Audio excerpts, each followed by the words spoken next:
Christmas Carol by Charles Dickens. Molly was dead to begin with, there's no doubt whatever about that.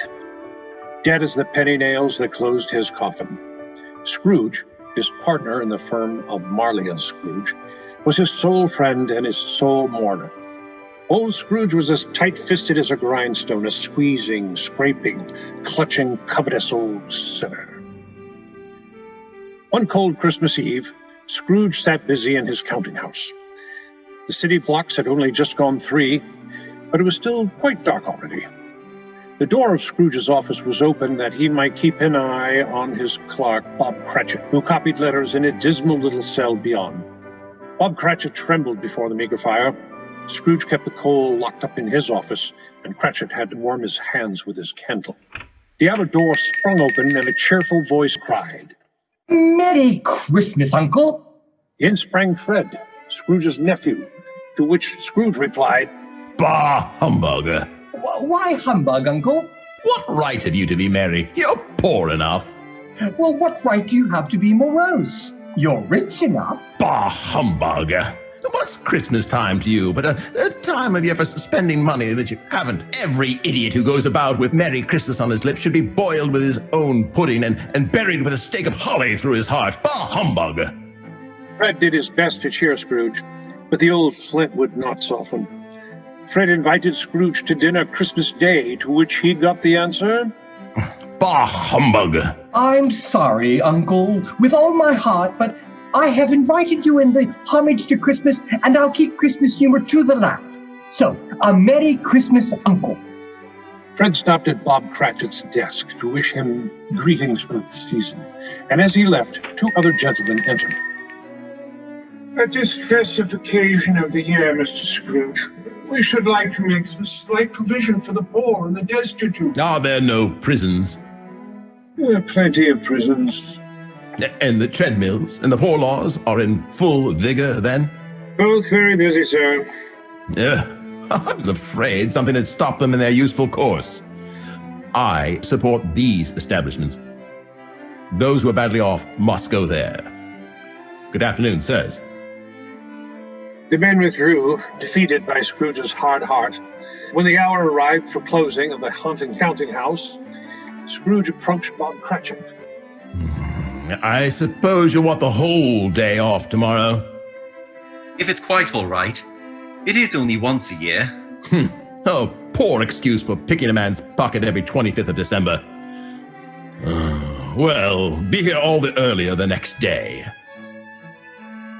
Scrooge walked out with a growl. He took his melancholy dinner at his usual melancholy tavern and then shuffled home. He lived in chambers that had once belonged to his deceased partner, Marley. The yard was so dark that even Scrooge, who knew its every stone, had to grope his way.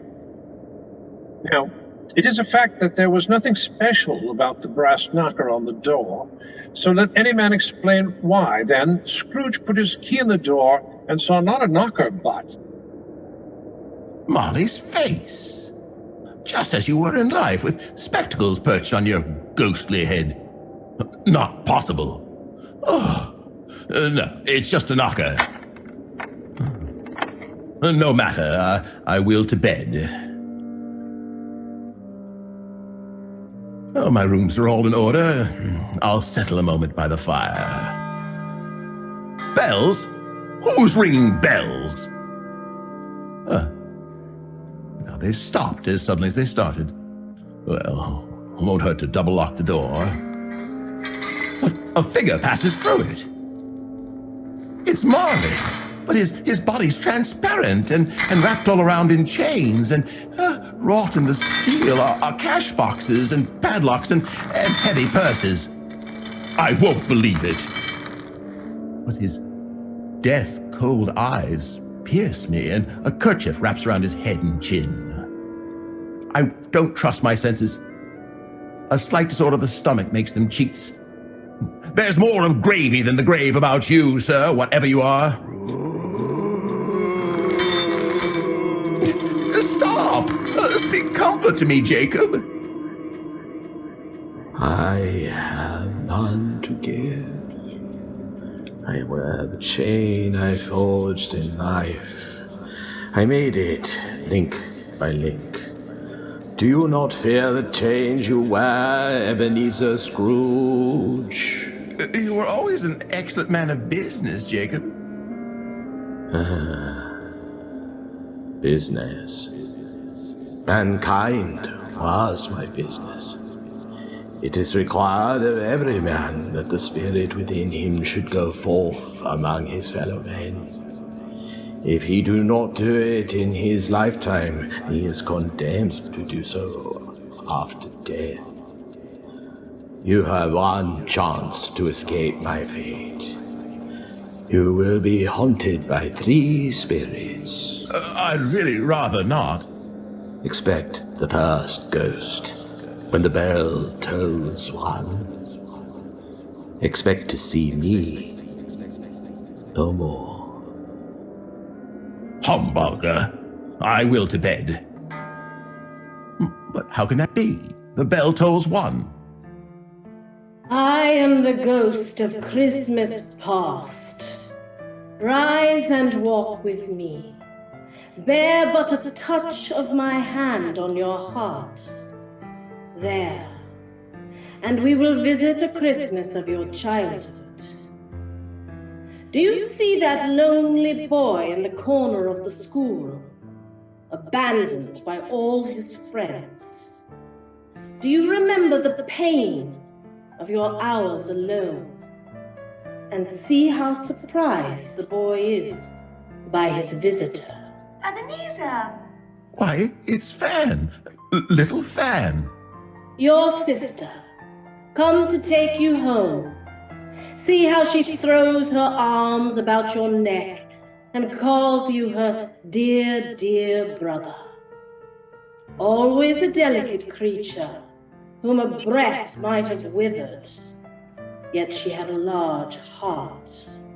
She died a woman and had, I believe, a son, your nephew. Yes, it makes me wish. Yes? Today, I wish. My time grows short. Quick! Do you recognize the woman who sits beside you, crying?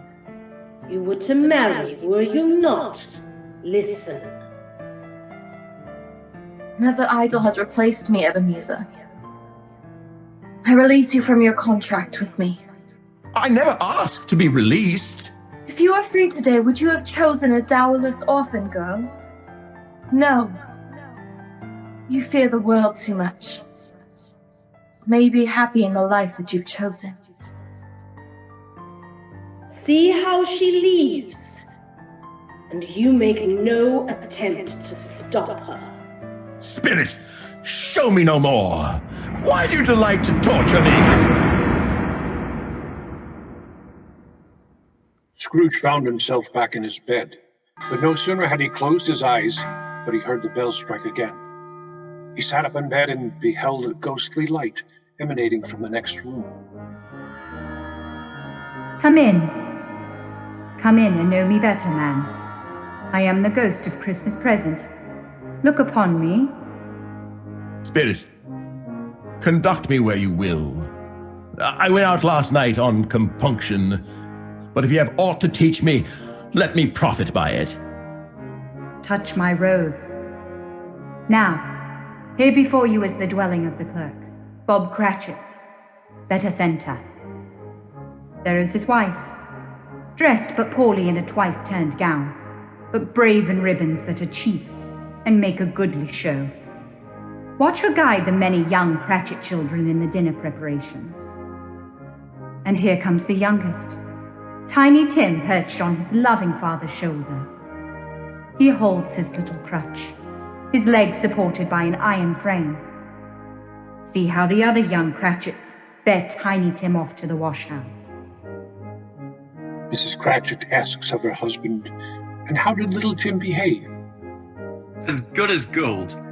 He told me coming home that he hoped the people saw him at church because he was a cripple, and it might be pleasant for them to remember on Christmas Day who made beggars walk and blind men see. Spirit, Will Tiny Tim live? I see a vacant stool in the corner, with a crutch without an owner. Is there nothing to be done? It was you who said, if he be like to die, let him do so and decrease the surplus population. But I did not know. I've changed. Quiet! They bring forth the goose. See how they make a feast of their meager fare. Their love makes the small portions bountiful.